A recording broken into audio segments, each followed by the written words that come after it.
Hi, welcome to another episode of Beyond Chronic Disease. I'm your host, Wendy, and hello. Sorry, forgot my train of thought then.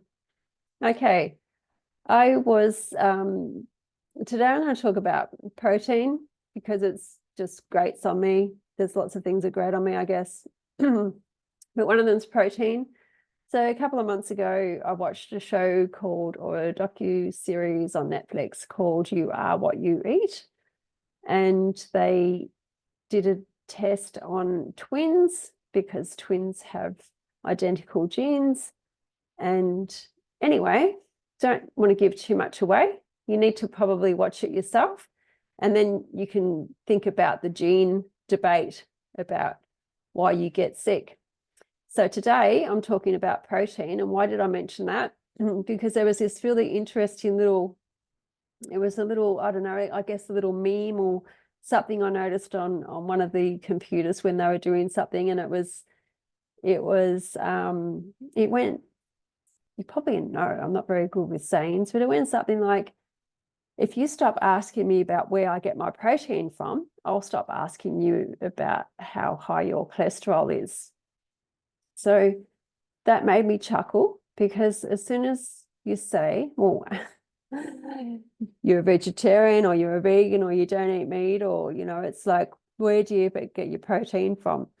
Now, I've done an I'm not a vegetarian podcast a few weeks ago. So anyway, it's really funny.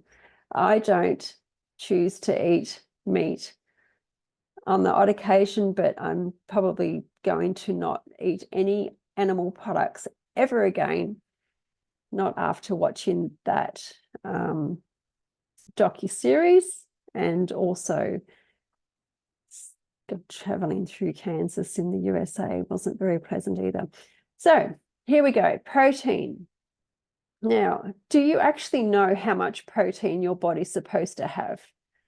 And we've got, realistically, I have no idea. I function on how my body feels. And, I don't know. I don't advocate protein, carbs, fats, all that sort of stuff anyway, when I'm making recipes and doing all that. Anything to me in its whole food, plant-based state, not packaged or processed, is good for your body in one way, shape, or form. And your body soon spits it out if it doesn't want it. I went to a seminar once and it was all about Brazil nuts. And, we've been told that we're only allowed to have like maybe 6 Brazil nuts a day or some rubbish like that. And it's like, well, why? Why? I mean, I know that they have got saturated fat in the Brazil nuts, but I can guarantee you that you'd be lucky to eat 6 Brazil nuts in a row anyway, because your body just doesn't, it spits it out, it rejects it. Like you eat a cup, well, I know for me, very in tune with my body. I know if I eat I'll eat a couple of Brazil nuts. If I go to eat too many, I start getting a gut ache. So anyway, this is all about knowing your body. There's a podcast about it. Check it out. It's a few weeks ago. But today we're talking about protein. So most meat eaters, sorry, but I am categorizing you. We're still stuck in that like 3 veg and meat sort of mindset, I guess. And we have to have meat at every meal because that's the only way we can get our protein. Well, when you swap out the meat for plant-based proteins, you don't get that saturated fat, and you also get added fiber and everything, which really fuels your body. It's what your body requires. Low saturated fat, high fiber, and with meat, you're getting high saturated fat and no fiber. So where did we get our protein from? I'll tell you where we get our protein from, because I know where you get your cholesterol from. Vegetables. Yes, vegetables have protein. You have to eat more vegetables than you do meat to get your protein. I know that. But when you're having a whole food plant-based diet, you are having a whole variety of vegetables for all the phytochemicals and antioxidants and nutrients, vitamins, minerals, fiber, everything that you require anyway. And it's more a whole food, food dinner. It's more nourishing, whole nourishing food, whatever. It's more nourishing to have a whole variety of vegetables on your plate anyway for all the different nutrients and so forth, like what I just said, that your body requires. So vegetables are one starting point. Beans and lentils are another. Now, with beans and lentils, yeah, some people, you can't do beans and lentils. They give you gas. It just depends on how they've been processed, how they've been cooked. I know if I am doing beans and lentils from dry, you need to soak them, and with some salt. I put a little bit of salt and water. You need to soak them. Sometimes it depends on how hard the beans are. You need to soak them for a long time, like overnight. And what I mean by how hard the beans are, lentils don't require as much soaking because they're a little bit softer. The beans are quite hard and they require more soaking. And even though there's a soak time on them, they taste a lot better. I've been buying organic tinned beans, draining and then rinsing all the water, salt, everything off them. They've been doing me okay. I know I do experience a bit of gas if I have high intake of beans every day and really not much else, as in not too many leafy greens along with that and so forth. But in reality is beans and lentils are high in protein, and so are whole grains, nuts, and seeds. Okay, so when we're talking protein, when I asked you before whether you know how much protein you're getting, realistically, we've been told that we're eating way too much protein anyway, in general. So I know there's gauges out there that tell you how much protein you're getting.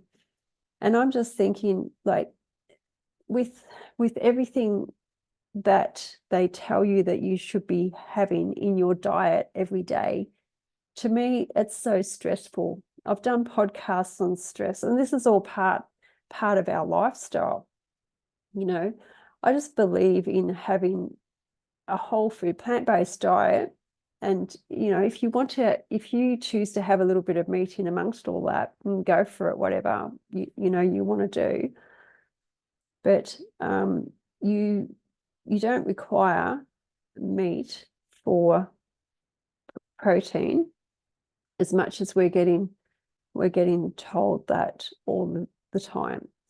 I know for a fact that even the Anti-Cancer Society, if you go onto their website, they actually specifically say to reduce your red meat intake, and especially your processed meats. Now, processed meats are carcinogens, that's it. Processed meats are carcinogens. What does that mean? That means they are cancer causing, because they are full of chemicals. And also their meat. Meat is apparently, we've been told, is cancer causing. So you have, so that all those things that I've said have got protein in them in some capacity. And then of course, you can make up protein, nut milks and things like that as well. I mean, that's the same as nuts, but nut milks and there's dairy alternatives and vegan meats. I'm not real sold on vegan meats. It just depends on the ingredients in them. Some of them are very high in sodium, so you really need to watch out for that. So if you can just have whole food, plant-based diets and be very creative with your nuts and so forth, then you will be getting enough protein to fuel your body. And what are you wanting protein for? Just depends on, you know, what your lifestyle is too. If you're just sitting around all day, why do you need a high protein diet if you're not using it for your muscles? And, you know, I mean, I don't know, I'm not an expert on all of this, but I just think protein, you know, bodybuilding, you know, that's what your protein fuels your muscles. So why do you need such a high intake of protein if you're not, you know, really using your muscles? I mean, so that's where we get our protein from. And like I said, I know where you get your cholesterol from, so I don't need to ask you that. And if you really require more assistance with going from, you know, meat eating to plant-based eating, and you're not sure where to start, you look up my starter program, starter kit, in my Linktree account, which I will be putting at the end of the show. So that's all on where we get our protein from, and I'll see you next week for another episode. Have a great day. Bye.